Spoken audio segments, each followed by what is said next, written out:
Assalamualaikum warahmatullahi wabarakatuh. Teman-teman, perkenalkan, nama saya Zainal Akbar Mustaqin. Saya sekarang sibuk masih menjadi seorang santri di Pondok Teras Tahfiz SIF. Alhamdulillah sekarang sudah berjalan 2 tahun. Ketika menghafal Al-Quran, mulai dari umur 21 tahun. Sekarang kan udah 25 ya. Saat 21 tahun, saat itu saya masih mencari guru tahsin. Jadi saya pada akhirnya ketemu sama guru tahsin yang lumayan lama lah belajarnya, sampai akhirnya beliau menyarankan saya untuk menghafal, dimulai dari juz 30 dan 29. Dari situ ketagihan tuh ngafal, sampai pada akhirnya memutuskan untuk mondok. Kayaknya lebih fokus untuk menghafal Al-Quran, asik juga gitu, dan alhamdulillah ternyata asik juga mondok Quran itu.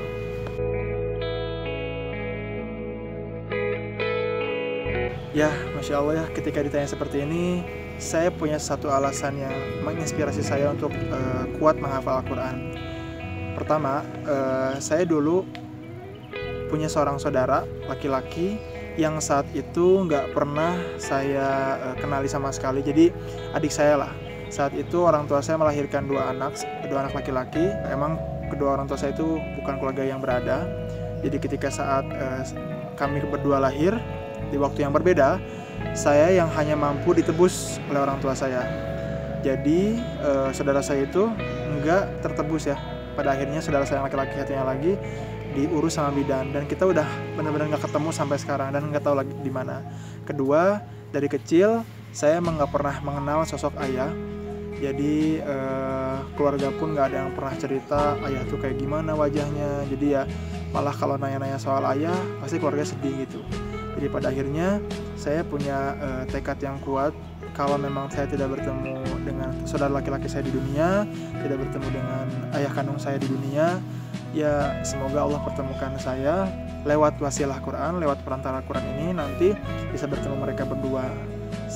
Jika Allah mengizinkan saya menjadi ahlul Quran di akhirat, ketika ditanya ataupun menarik, misalkan Allah izinkan saya masuk surga, ya amin ya Allah, saya ingin bukan hanya ibu saya, bukan hanya nenek saya, bukan adik saya dan semua keluarga saya, tapi saya akan memanggil ayah saya yang saya tidak pernah bertemu beliau selama di dunia, dan adik laki-laki saya. Kalau murojaah mungkin sama kayak penghafal Quran lainnya. Kalau murojaah itu yang pastinya harus ada dibuat schedule ya Kang ya. Dibuat schedule ketika kita misalkan menghafal jadwalnya pagi hari setelah sholat subuh misal. Lalu murojaahnya kita kasih waktu di siang hari atau sore hari. Jadi semampunya kita bisanya di siang atau sore hari gitu buat murojaah. Yang pastinya yang harus diperbanyak itu murojaah dibandingkan nambah hafalan. Kalau saya pribadi membagi waktu murojaah itu di sore hari. Kalau lagi mondok kan terstruktur ya agenda kita, maka siang dan sore itu terpakai buat murojaah sih.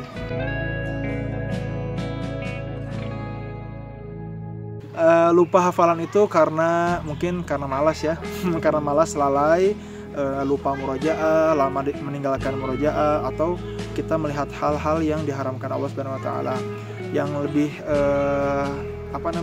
logikanya sih ketika kita emang lama tidak memurojaah hafalan tersebut dikarenakan malas, itu yang saya alami gitu. Karena emang ketika lama tidak dimurojaah pasti hafalan mudah sekali lepas. Maka dari itu usahakan selain kita murojaah secara duduk, kita murojaah hafalan kita lewat sholat biar gak gampang lupa dan makin kuat insya Allah.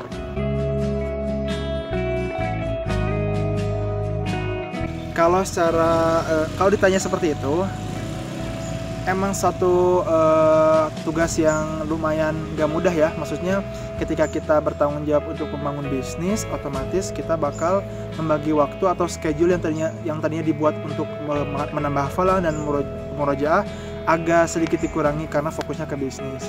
Tapi alasan saya untuk membangun bisnis sembari murojaah hafalan Quran, pertama, kita sebagai penghafal Quran itu pasti harus ibaratnya bermanfaat untuk orang-orang ya Kang ya. Salah satunya adalah menjadi imam masjid, misalkan menjadi imam qiyam, atau malah disuruh tilawah di satu acara besar, apapun itu.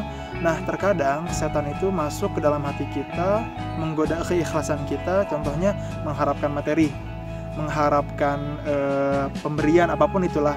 Namun ketika kita berusaha untuk mencari cara agar itu bisa dilawan perasaan kita. Kalau saya caranya adalah dengan membangun bisnis. Kenapa? Ketika saya diundang qiyam misalkan ya untuk mengimami ataupun diundang tilawah di acara-acara tertentu, hati saya tidak mengharapkan lagi materi, karena saya bisa menjawab kepada setan bahwa saya juga punya penghasilan lain selain mengharapkan materi lewat ibadah saya gitu. Jadi saya dengan membangun bisnis ini saya bisa tetap menghasilkan materi dengan berbisnis gitu, bukan justru menghasilkan materi lewat ibadah saya gitu kan, seperti itu. Jadi mudah-mudahan saya bisa menjaga keikhlasan saya, karena jujur menjaga keikhlasan itu sangat berat. Momen yang paling berkesan dalam hidup saya adalah ketika mentasmikan atau membacakan kembali seluruh hafalan yang saya alhamdulillah dapatkan, yang Allah beri amanah kepada saya. Luar biasanya, karena ketika tasmi itu saya merasakan kebahagiaan luar biasa karena disaksikan oleh orang tua, oleh teman-teman yang saya cintai, kerabat-kerabat saya gitu. Dan luar biasanya lagi, hal yang paling berkesan banget gitu ya setelah tasmi itu adalah ketika Allah mengizinkan saya diundang ke Baitullah, wasilahnya lewat menghafal Al-Quran gitu.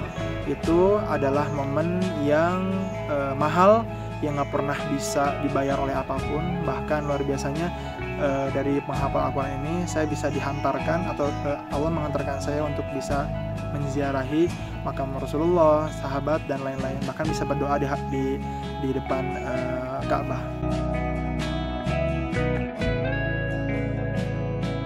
Pesan buat teman-teman yang ingin atau mulai hafal Al-Quran ya. Teman-teman yang Allah cintai, kita semua pada akhirnya akan mati. Kita semua pada akhirnya akan bertemu dengan Sang Pencipta kita. Hanya saja apa yang kita bawa, apa yang kita persiapkan ketika kita bertemu dengan Pencipta kita, Allah Subhanahu wa Ta'ala. Jadi pesan untuk teman-teman yang ingin memulai menghafal Al-Quran, jadikan hafalan Quran ini adalah proyek masa depan kita di akhirat. Ketika kita bertemu dengan Allah, kita sudah memiliki hafalan.